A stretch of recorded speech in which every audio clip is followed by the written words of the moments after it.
इसी भूमि ने एक ऐसा नेता भी दिया था जिसने उत्तर प्रदेश के अंदर से जमींदारी को नाबूद किया था। मैं आज यहाँ पर चौधरी चरण सिंह जी को भी बहुत विनम्रता के साथ श्रद्धांजलि देना चाहता हूं। आज मैं उत्तर प्रदेश के चुनाव के प्रचार के लिए आया हूं, तब मैं इतना जरूर कहना चाहता हूं कि उत्तर प्रदेश का चुनाव कोई एकमात्र सरकार चुनने का चुनाव नहीं है।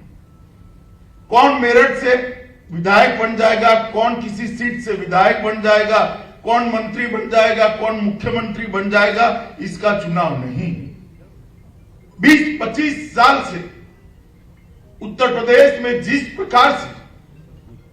प्रकार से अंधाधुंध भ्रष्टाचार हुआ, जातिवाद की राजनीति हुई, तुष्टीकरण की राजनीति हुई, विकास के नाम पर लोगों को गुमराह कर दिया गया। एक सरकार आई तो एक सरकार ने एक जाति का भला किया, दूसरी आई तो दूसरी जाति का भला किया, बाकी सब ताकते रहते देखते रह गए। और देखते देखते देखते आजादी के समय सभी क्षेत्रों में, चाहे शिक्षा हो, चाहे कला हो, चाहे संस्कृति हो, चाहे राजनीति हो, चाहे उद्योग हो, चाहे व्यापार हो, जो उत्तर प्रदेश देश में सिरमौर माना जाता था, वो उत्तर प्रदेश बीमारू राज्य बनकर रह गया। ये चुनाव एक तय करने का है कि 2017 में आपने जो परिवर्तन करा, वो परिवर्तन ने उत्तर प्रदेश को आज देश की दूसरे नंबर की अर्थव्यवस्था करा है। वो यात्रा जारी रखनी है, ये यात्रा को यहीं से। ये चुनाव उत्तर प्रदेश का भाग्य तय करने का चुनाव है। और जब मैं कहता हूं उत्तर प्रदेश का भाग्य तय करने का चुनाव है, तब समझ लो भारत का भाग्य तय करने का चुनाव है। क्योंकि 28 करोड़ की आबादी, 28 करोड़ की आबादी देश का सबसे बड़ा सूबा, अगर वहां पर व्यवस्था ही नहीं रहती, वहां सुचारू रूप से कोई सरकार नहीं चलती है, कानून और व्यवस्था का राज नहीं चलता है, गरीब से गरीब व्यक्ति तक उसका अधिकार नहीं पहुंचता है, तो देश का भी भला नहीं हो सकता। तो वोट देते वक्त सारे उत्तर प्रदेश के मतदाताओं को मैं अपील करना चाहता हूं, वोट आप किसी एमएलए के लिए मत दीजिए, किसी को मंत्री, किसी को मुख्यमंत्री बनाने के मत दीजिए, उत्तर प्रदेश के भविष्य के लिए वोट दीजिए, जो उत्तर प्रदेश को आगे बढ़ा सके, जो उत्तर प्रदेश को आगे ले जा सके।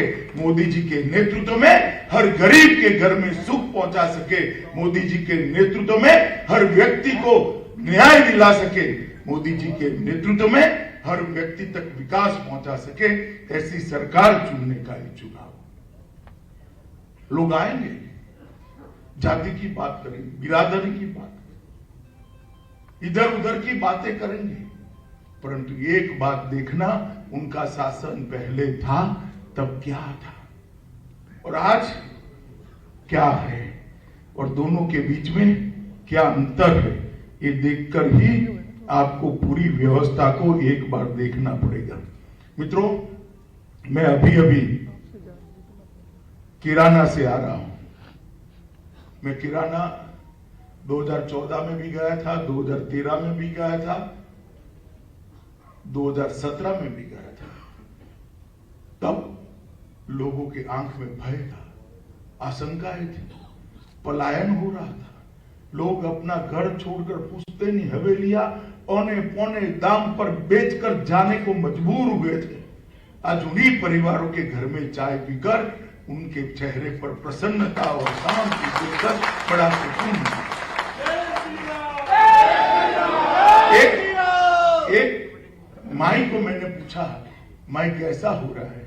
कि बेटा बहुत अच्छा लग रहा है, हमें पलायन करने वाले खुद ही पलायन हो गए हैं।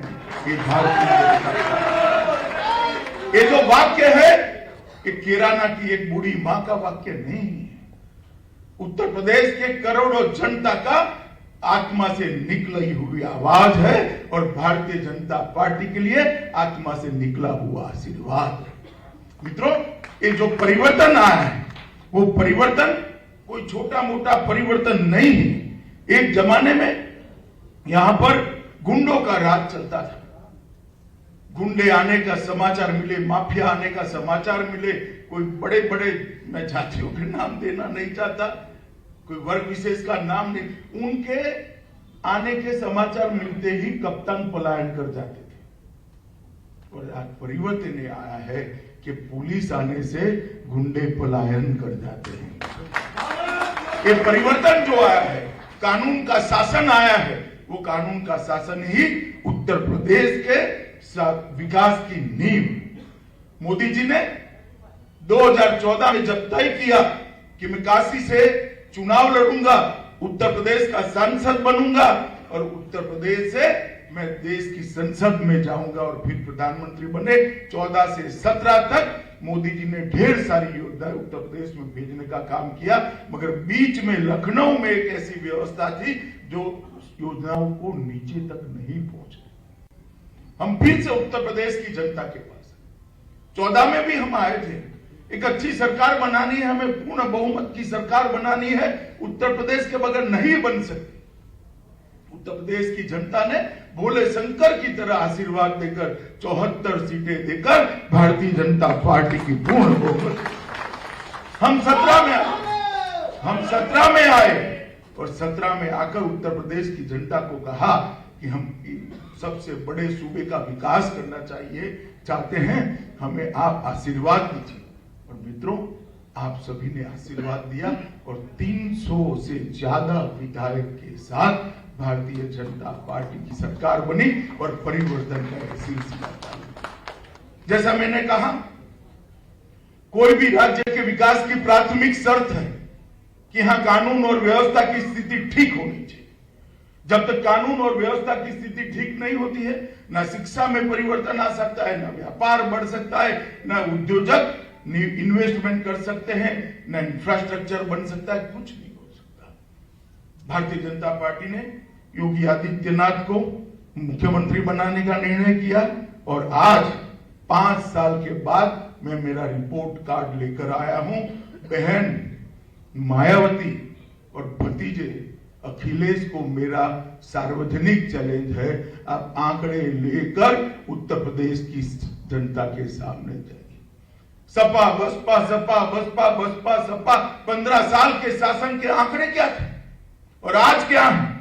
2016 की अपेक्षा 2020 में डकैती में 70% की कटौती हुई है, लूट में 69% की कटौती हुई है, हत्या में 32% की कटौती हुई है, राइट्स में 86% की कटौती हुई है, अपहरण में फिरौती में 35% की कटौती हुई है, दहेज से बहनों के मृत्यु के अंदर 22% की कटौती हुई है और बलात्कार के मामलों में 52% कटौती हुई है।